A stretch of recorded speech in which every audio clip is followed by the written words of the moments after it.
All right, let's jump into something I think is really cool. It's this project called OdysseyCamper. Okay.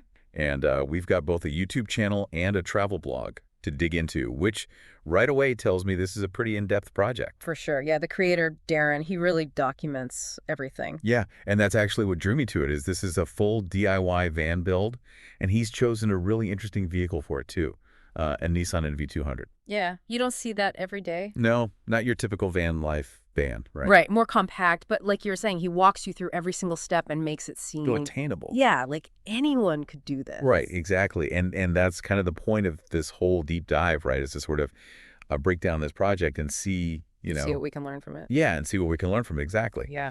So why the Nissan NV200? Why would he pick that vehicle? Well, first off, I think for Darren, it's really about affordability. Like he's looking at this from a budget perspective. The NV200 is not going to break the bank, and it gets really good gas mileage, It does get great gas mileage. which is important for van life. Yeah. Yeah, absolutely. Yeah. So you've got that practicality, the cost effectiveness, but you're building out a whole van here. So is it customizable? Oh, yeah. Yeah. It's like a blank canvas inside. It's very boxy. Not a whole lot of interior trim to work around. So it's perfect for building out, whatever you want. So that blank canvas aspect really appeals to him, I guess. Totally. And it has a ton of factory attachment points, too. Oh, okay. So that probably plays into the Big time. reversibility of the build, That's right? huge. Yeah. He's actually leasing this van. Oh, wow. Okay. So he can't be, making permanent changes. Yeah, drilling holes and things like that. Right, exactly. So those attachment points are a godsend for him. And I think that's important for, anybody thinking about maybe even reselling the van later on down the road. Absolutely. Yeah. So reversibility is key. Mhm. How's he approaching that besides using those attachment points? Well, he gets really clever with it. He uses magnets a lot, believe it or not. Magnets? Yeah. Heavy duty, like industrial strength tape. Okay. And just generally avoids drilling holes wherever possible. Interesting. Very resourceful. Yeah. And he has this whole hack for reversing the passenger seat. Ooh. Have to show you that later. Definitely put a pin in that one. Yeah. Okay, let's get into the actual build itself. Where does he begin? Well, it all starts with the foundation, right? Insulation is key. Makes sense. For a comfy and a quiet van, you don't want to hear all that road noise. Yeah. No, especially when you're trying to, sleep in there or relax or anything like that. Exactly. So he starts with butyl rubber sound deadener. Okay. He puts that on the larger panels to really cut down on the vibration and the noise from the road. So like a first line of defense. Exactly. Okay, interesting. Then on top of that, he adds closed cell foam. So this is like a soundproofing sandwich we're building here. Basically, yeah. But it's not just for sound. The closed cell foam also helps prevent condensation. Okay, that's a good point. Yeah. I feel like that's something that a lot of first-time builders might overlook. They do. Yeah, it's really important. So why is that so important? Well, think about it. You're inside your van. It's nice and warm and cozy, but it's cold outside. Okay. That warm air is going to hit the cold metal of the van. Yeah. And you get condensation, Right, of course. So you end up with like a damp, musty van. Not ideal. Not the van life dream. Not at all.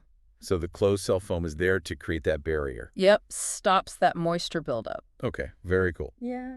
Very cool. So we've got the sound deadening, we've got the closed cell foam. Did he go all out with like super thick insulation to make it extra warm? Actually, no, he went with thin insulation. Oh, interesting. And that's because, in the summer, if you have too much insulation, it can get really hot in the van. Yeah, it would trap all that heat. Exactly, especially if you don't have like AC running all the time. Right. So he's thinking ahead about, different climates and things like that. Yeah, for sure. All right. So we've got the walls, we've got the ceiling insulated. What about the floor? So the floor, he does a whole step-by-step process, and it's really interesting. There's a lot of good tips in there for DIYers. Okay, break it down for me. Okay, so first, he removes that factory floor liner. Uh-huh. And he uses that as a template for his subfloor. Well, that's clever. Yeah, so you're getting a perfect fit. Guaranteed. Yeah, and then for the insulation, he uses dense closed cell foam again. Okay. But in this case, it's important because you don't want the foam to compress under your weight. Right. You need it to hold its shape. Exactly. And then before he puts anything else down, he runs all the wiring for his electrical system. Oh, so he's thinking way ahead, lighting outlets, all that stuff. Yep, planning for the future. That's awesome. And finally, for the subfloor itself, he uses thin plywood. Okay. Cost effective, easy to replace if it gets damaged, and you can still, move cargo around on it. Right. It's not going to be too bulky. Exactly. So we've got a solid floor insulated, ready for electrical. What's next? The bed. No van is complete without a bed. Right, the heart of the van in a lot of ways. Totally. And he builds this really cool bed frame using lightweight 2x2s. Okay. So it's easy to remove or maneuver if he needs to. Makes sense. And for the slats, he uses these pre-made 2 by 3/4 inch pine boards, Okay. which are super sturdy, and you can just buy them online so you don't have to cut individual slats. That's convenient, yeah. Yeah, and then he shapes the whole bed to fit the contours of the van. Ah, so he's really maximizing that space. Totally, and of course he tests the weight capacity. Of course. Yeah. Don't want that thing collapsing in the middle of the night. No, definitely not. And I did read that he actually made a mistake with the mattress. He did, yeah. He went too firm. Oh, ouch. I bet that wasn't fun. Nope, he learned his lesson, though. That's part of the process, right? You learn as you go. Exactly, and that's why it's so great that he shares all this with us. Yeah, for sure. So, speaking of real-world stuff, let's talk power. How's he powering up this whole van life setup? He's got a really cool power station he built, Okay. and it all starts with a gel battery, which is housed in this really secure floor-mounted case. Okay, so that's like the energy storage. Exactly. Gotcha. Yeah. But how does he keep that thing charged? Well, he's got multiple layers to that. So first off, he has a DC-DC charger, Okay. which charges the battery from the van's alternator while he's driving. Oh, smart. So it's kind of like topping it off as he goes. Exactly. Okay, and then what about when he's not driving, when he's parked somewhere off-grid? That's where the solar power comes in. Ah, okay. He has a solar charge controller and a flexible solar. Flexible solar panel. I've never heard of that. Yeah, it's really cool. He can mount it inside the windshield while he's driving, Oh, wow. or set it up outside, for maximum sun exposure when he's parked. So he's got options. Yeah, exactly. Very versatile. I like that a lot. So we've got the battery, we've got the charging. What else is part of this power station? He also has a pure sine wave inverter. And that is? So that's important because it converts the DC power from the battery to AC power, which is what most of our, appliances and electronics use. Ah, okay, so that's letting him run things like his laptop and his camera. Exactly, anything sensitive. Okay. Yeah, Makes good. sense. Makes sense. So he's really created like a little mini power grid in there. Yep, he's got it all covered. That's awesome. But you mentioned something earlier about a glow-in-the-dark ceiling. I got to hear more about that. Oh, yeah, that's one of the coolest parts of the build. Okay. So he uses corrugated plastic for the ceiling. Like the stuff they make yard signs out of? Yeah, exactly. Seriously. It's super inexpensive and lightweight. Right. But here's the trick. He installs LED strip lights on the back of the panel. Oh, I see. So the light reflects off the insulation and creates this really soft, ambient glow throughout the whole van. That's so cool. Yeah, and it's all remote controlled. He can change the colors, set the mood. Wow, that sounds incredibly relaxing. I can already picture myself, Yeah. After a long day of adventuring, just chilling out under that glow. Yeah, it's awesome. But did he run into any, snags or anything with that part of the build? Anything that our listeners could learn from? He did mention that he wished he had run the LED lights along the edges of the panel, too, Okay. because it creates some shadows he would like to avoid. Ah, good tip. Yeah, little details like that. Okay, so big picture here.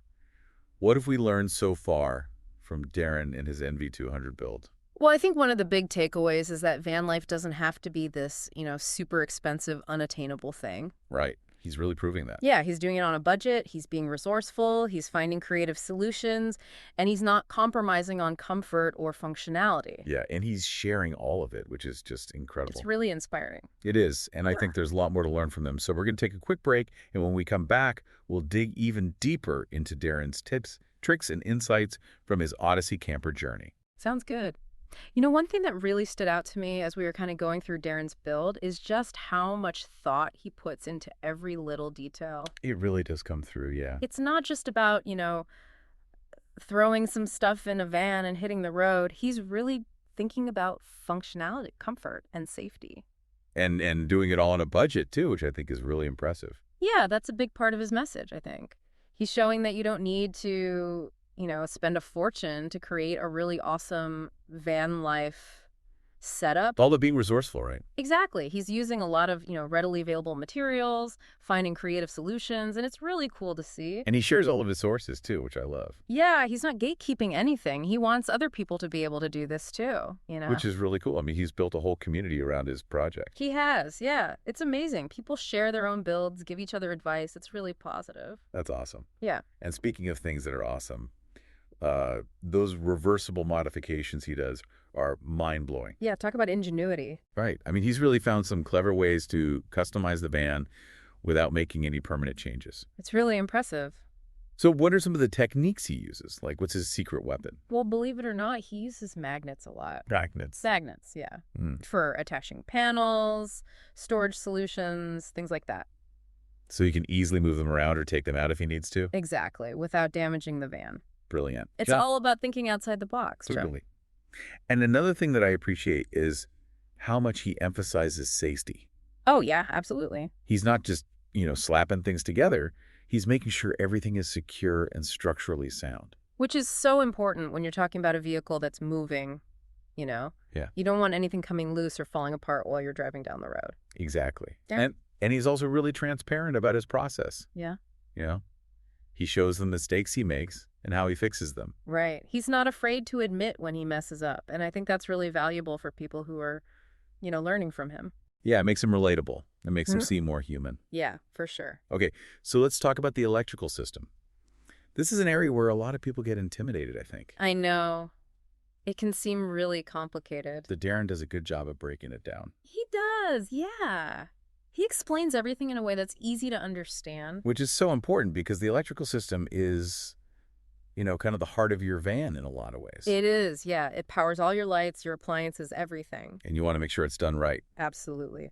So Darren goes through how to choose the right battery, the right charger, solar panel inverter, all of that. It's like a crash course in van life electrical, It is, and he does it without all the jargon and the technical terms. which is a huge help. Right. It makes it seem less daunting. So it's all about empowering people, Yeah. giving them the knowledge to do this themselves. Exactly. And what's really cool is that Darren didn't start out as an expert, He learned all this through trial and error experimentation. Really. Yeah, he wasn't afraid to just dive in and figure things out as he went. That's inspiring. I mean, it shows that anyone can do this. Yeah, you don't need to be, an electrician or a master builder or anything. You just need passion and the willingness to learn. And a good guide. Right, which is where Darren comes in. Exactly. So as we're kind of wrapping up this part, what are some of the key takeaways from Odyssey Camper that our listeners can apply to their own van life journeys?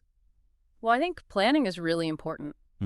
Before you even start buying materials, think about what kind of van you want, what your needs are, what your budget is. Right. Don't just jump in head first. Yeah. Do your research, sketch out some designs, figure out what's going to work for you. Avoid those impulse buys. Exactly. And then be resourceful. Don't be afraid to try different materials, experiment with different techniques. That DIY spirit is really key. It is. And remember, there's no right way to build a van.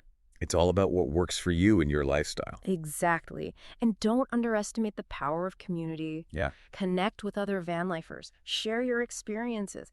Ask questions. Learn from each other's mistakes. Exactly. It's one of the best parts of this whole thing. Okay, so one final thought from you as we move into the last part of our deep dive on Odyssey Camper. I think what Darren shows us is that van life is about so much more than just the vehicle. It's about freedom, adventure, and living life on your own terms. That's a great way to put it. We're going to take a quick break, but stick around for part 3, where we'll delve into even more inspiring insights and practical tips from Darren at the OdysseyCamper.com/travel blog. It's funny, going through all this stuff with the Odyssey Camper, it really hits you that this is more than just, someone building a van. Oh, for sure. Yeah, it's like a whole philosophy. It is. It's like he's really, combined that practicality with real creativity and come up with something that's functional, but also, looks great. And it's super efficient, too. Like the way he uses space in that van. I know. It's not a big van. It's not, but he makes the most of every little corner. It's amazing. Yeah, that's what separates the good van builders from the great ones. They really understand how to maximize space. I think that's one of the biggest challenges with van life, right? Oh, absolutely. Space is at a premium. And he's got all those, fold-away things and multi-purpose, storage, and, of course, that custom bed. And that glow-in-the-dark ceiling. Oh, my gosh. Yeah. That not only does it look awesome, but it's, it's practical, too. Totally. Yeah. It's like mood lighting without taking up any space. Exactly. Form and function all rolled into one.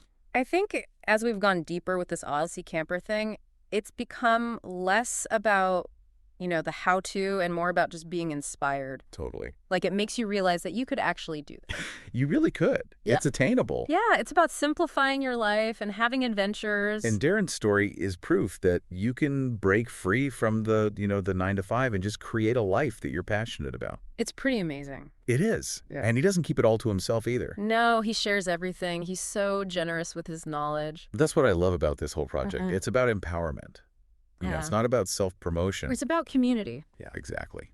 So to wrap things up here, I think we've covered a lot of ground with Odyssey Camper. We've talked about choosing the right van, maximizing space insulation, electrical systems, all that good stuff. Yeah, we've seen how Darren's resourcefulness and his planning and his, problem-solving skills have all come together to create this really unique and functional van. And hopefully, our listeners have picked up some tips and tricks along the way, maybe even a little bit of inspiration to start their own van life adventure. That would be awesome. It would.